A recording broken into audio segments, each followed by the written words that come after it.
Today we sit down with my friend Eric Curts and talk about how to get the most out of Google tools now. This is episode 760. Today's sponsor is Google. Their Applied Digital Skills curriculum is a great place for teachers to start with awesome video-based lesson plans. Stay tuned at the end of the show to learn more about Google's Applied Digital Skills curriculum. Welcome to the 10-Minute Teacher Podcast, hosted by author, educator, speaker, and mom, the Cool Cat teacher, Vicki Davis. Oh, my friend Eric Curts is just Mr. Google in so many ways. Now, Eric, you've been in education for 30 years and you're co-leader of the Ohio Google Educator group, and you control Alt Achieve with all of us. You've just always given me so much advice over the years, and I learn a lot from you and really appreciate how googly you are, Eric. Well, thanks so much. I appreciate it too. I think I was in the right place at the right time when our school needed some great tools. Google was there, and I've been so happy to be an advocate for using this wonderful collection of tools ever since. Yeah, I think the first time I met you, I was actually in one of your sessions, maybe up in Ohio. So today we're going to talk about some top ways to get the most out of Google now as we're recording this in fall 2021. And of course, a lot of these tips will stay relevant for a while, but we just want to have an update for teachers in case you've missed some things, just so you can know what everybody's talking about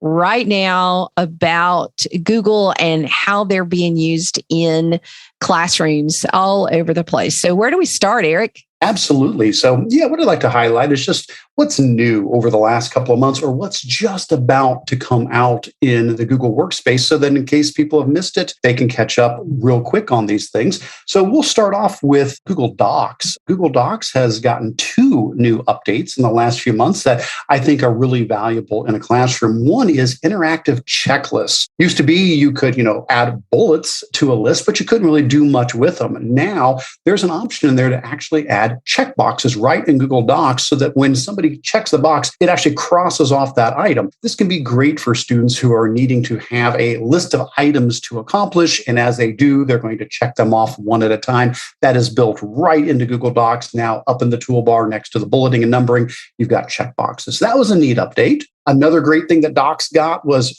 finally some better image wrapping. Now, this may sound like a little bit of a nerdy thing, but it's really very valuable. In the past, if you added an image to Docs, you could wrap text around it, but you couldn't put the image behind the text or in front of the text, something that Microsoft Word has done forever, and it's a feature we really needed. Well, that's in there now. And so what that means is it turns Docs into much more of a desktop publishing tool than it used to be. If you want to make a newsletter, you've got so many more options, like a watermarked image behind the text or in front of it. In the past, we had to maybe go to Google Slides if we wanted to have that sort of flexibility with images.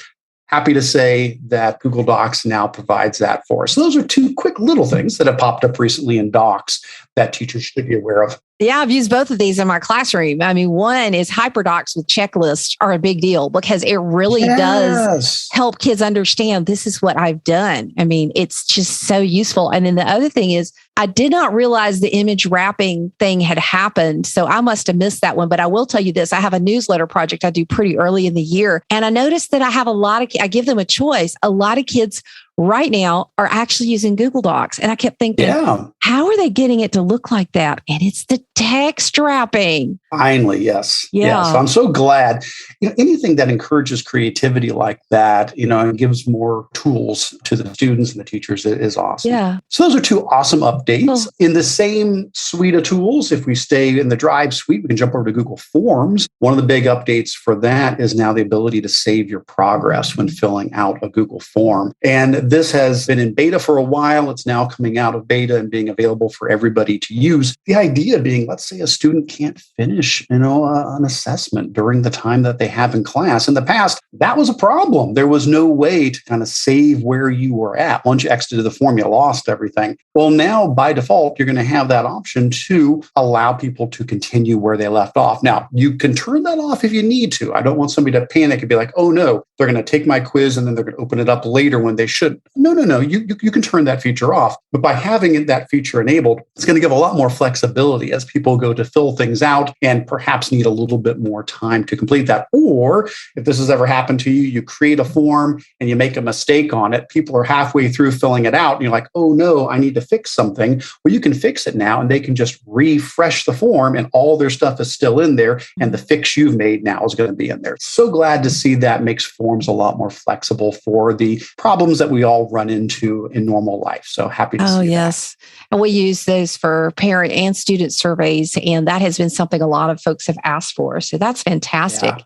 Okay, what's next? Awesome. Sure thing. Let's jump over to Chromebooks real quick. This is a feature that came out at the tail end of last year, so people might have missed it, and that is the screen capture ability that's always been built into Chromebooks. We've had screen capture for a long time, now includes screen recording as well. So video recording can be done. Exact same shortcuts to bring up the screen capture tool, but now we can also do screen recording. There's a lot of wonderful extensions that do that as well, but it's nice to know that it's just built right into the Chromebook. If somebody needs to make a quick video on their Chromebook, the same options to open up the screen and capture can also be toggled over to video as well. Very nice to have that as a built-in option. Yes, and I would like to add that if you start off in person and you don't know if you're going to have to go at home or if people are going to get quarantined, screenshots and screencasts are two of the first things I teach my kids, because if I'm supporting them remotely, they can shoot a video of what they're seeing on their screen and send it to me or their teacher, and it just opens up such an ease of support there. So that is just... Absolutely. So I don't know. What are the keystrokes for that?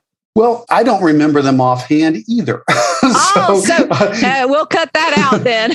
Usually, no, it's okay. Because the only keystroke you really need to know is the Control Alt and the question mark, because that'll bring up the overlay on there that shows you what all the keystrokes are. Having said that, if you just click on the little clock in the bottom right-hand corner, in the little system menu that pops up, screen capture is just built into the system menu now. So you don't even need to look for the shortcuts. It's just right there. So that's nice. I find myself using that rather than the keyboard shortcuts. Oh, that's awesome. Okay, what's our fifth? Next up, let's do a couple in Classroom. Google Classroom has gotten a lot of neat updates, and there's a lot of cool ones coming soon. So one of the updates that's right on the horizon we should have here very shortly is the ability to schedule an assignment to multiple classes. Now you say, well, we've been able to push assignments out, right, to multiple classes, but we've never been able to schedule them to multiple classes. That got announced over the summer. People may have missed it. I totally get that. About mid-June, Google announced that was coming, and they said soon. And so we should have it here, hopefully within the next month. So when you go in to create an assignment, if you've got 5 classes, instead of making it go live right away, you can click the schedule option, and now you can go in and put dates and times in for each class for that. So that's going to let teachers prepare ahead of time a lot easier than having to do that same assignment over and over again if you schedule it. So, and then also just remembering that, one thing we've been encouraging our teachers and students is let's try to, we call it prime time, 7:30 in the morning to 7 p.m. at night. We really want assignments to go live at the beginning of class so that they're not working on it in another class. Right. But those kids, if you have a teacher working at midnight and they post that assignment at midnight, ding, all the kids who sleep with their phones in their room get a notification, and that's just so not good. So this is a great thing. Well, speaking of students and hopefully them being active in Classroom, the next thing to mention of Classroom is Google is adding a student activity tracker into Google Classroom. So there's going to be a new tab across the top where you've got, your stream and the people and the grades. There's going to be a tab called Activity. And when you go to the Activity tab, it's going to show you all of the students in the class and when they were most recently active. It's going to include completing of assignments. It's going to include commenting. And so you'll be able to sort that and see, are there students who have dropped off the radar? Are there some students who they've gone several days without interacting in class? And that will help you know better, okay, this is somebody I need to touch base with. Have not seen this student doing anything in the last few days. There's not been an easy way to find that prior to this, and I'm really happy to see that that's going to be just baked right into Classroom. That is fantastic. Oh, yes, absolutely. Yeah. Prevent ghosting. Yes. And if there is a return to a hybrid situation, that's really important. But even just regular face-to-face classes, it's easy to have students start to slip and to fall between the cracks. And anything that technology can do to help us identify students in need is very valuable. Awesome. The last thing in classroom, the third thing in classroom, is something that's coming to the mobile version of classroom. And if people don't use the mobile version, they really should use that in addition to the web version. There's a whole discussion we could have on why the mobile version is awesome. Well, one of the new things they're adding to the mobile version is, let's say a student does need to submit some work, but it's not something that is digital that they can easily submit. Let's say they've been working on math and they've got 3 pieces of paper that they've worked out all their math problems on. Well, with the mobile version, you're going to be able to simply take the camera on your phone in classroom and just go click, take a picture of the first page, click the second page, click the third page. It'll stitch them all together, clean them all up, put them into one big PDF and submit the whole thing. And so this will allow a student to be able to use Classroom for things that are maybe non-digital. And when you perhaps have a hybrid situation and you want to be able to submit these things, it'll make it so much easier to be able to just do it all in one place there in the mobile version of Classroom. So looking forward to those updates coming for that. Definitely a plus for math teachers in particular, because they seem to be the ones who are really using this feature. Sure, absolutely. Yeah. And then the last updates I have all fall within Google Meet. Google Meet has gotten a lot of wonderful updates over the last year or so, but they still keep on coming. One of the big ones that just came out at the tail end of May is something teachers have been asking for forever, and that's the ability to unpin your presentation. Now, what I mean by that, if people aren't sure what I mean, is if I'm in a Google Meet and I've got 30 students in there with me, and then I go to present something from my computer, what ended up happening in the past is you got this giant big box that showed up on your Google Meet that just said, you are presenting. And it did no good. It was just this big black box that used up almost all of your screen, pushed the kids off the side. You couldn't see the kids anymore, other than a few. Well, now when you go to present, you can simply hover above that presentation and click the little push pin icon on it to unpin it, and it will shrink down to the size of just a regular tile. And so now you can see all of your students and just have this one little happy tile that shows what you're presenting. And so you as the teacher, now the students can still see it full screen, but you can change your view, which is so nice to be able to see their faces, to be able to see the students while you're presenting. So that came out at the end of May. That was a great one. And then we've got 2 updates. Well, there's a lot of updates, but 2 I'm excited about that are just about to release for Google Meet. One is the ability to have multiple hosts or multiple moderators. So if you are co-teaching, if there's somebody else who is in the Meet with you, or if you're doing a presentation and you're presenting, but you've got somebody helping moderate the chat. Well, in the past, you could only have one host, which means only one person could admit people. Only one person could start breakout rooms, run the Q&A, mute somebody. And if it's the presenter, well, that's tough. You're kind of juggling both of those. Well, now you're going to be able to go in and simply click on the little 3 dots next to any person and say, add as co-host or add as co-moderator. Not sure what the wording is going to be, but it'll grant them that hosting ability to help you with that, which I could have used a couple of weeks ago when we did our conference here for my job. We were having people present and people host, and it would have been nice to have extended that hosting ability to the presenter. So I'm looking forward to that. Along with the last one I'm going to mention here is public live streaming. So this is something that we used to have years ago. If you remember Hangouts on Air, which I loved way back in the day, you could start a Hangout on Air and it would broadcast it live to YouTube for you. Well, Zoom can do that. A lot of other things can do that. Google Meet's not been able to do that. You've been able to do a live stream, but it could only be within your organization. Now we're getting the ability to do a public live stream. So from Google Meet, you could have this live streaming to YouTube for parents to watch, for Board of Ed meetings, for conferences, for presentations. A lot more options there to be able to get content in front of people. So those are just 10 things over the last couple of months or right on the verge of coming out that have caught my eye recently that I think are going to make life a lot easier for educators as we use these Google tools for teaching and learning. So Eric, you're always awesome. And there are more Google educators than ever before all over the place. How can folks stay up to date on everything Google and in particular best practices in the classroom? Absolutely. Well, I certainly want to encourage people to plug into their local GEG, the Google Educator groups. There should be a Google Educator group for most states and most countries. Google encouraged those to get created many, many years ago. They're grassroots efforts where people within that state or within that country, within that local region are putting together user group meetings, for example. I help run GEG Ohio, and everybody is welcome to attend our sessions, no matter where you're from. Typically once a month, usually the last Thursday of the month. We just did one earlier today. We do our monthly GEG Ohio meeting where we take 2 hours and do an online stream, and we cover everything new from the last month in Google. But we also share best practices and ideas. We do Q&A. It's a wonderful thing. You can get to that at bit.ly/GEG Ohio.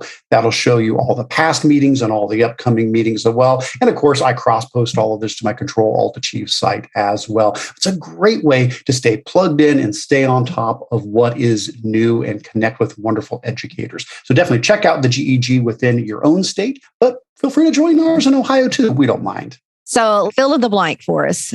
As educators start back to school in 2021 and use the Google tools, I hope they don't blank. Well, I certainly hope that we don't go back to normal, shall we say, where we feel that, technology is just an option. Instead, technology is there to help make us better teachers, and it's there to help our students be the best learners they can be. And I hope that we don't just go back to, well, now we're back face-to-face. I can set that aside. Let's continue to use these tools to engage students. Let's say you got a classroom of students and you ask a question. Well, you're still going to probably have the same 2 or 3 students put up their hand to answer. We want all of our students involved. So whether it's using something like Pear Deck so that every student can have a voice. And even if you are face-to-face sitting in class, I was that student who struggled in school with that because when I was young, I had a really bad speech impediment and I didn't like to speak up in class much. And so I wouldn't put my hand up a lot of times. Well, being able to contribute through technology, it can really help level that playing field. And so that would be what I would hope, is that we continue to take things we experienced and learned and implement them still as we go forward now in education, whatever it may look like.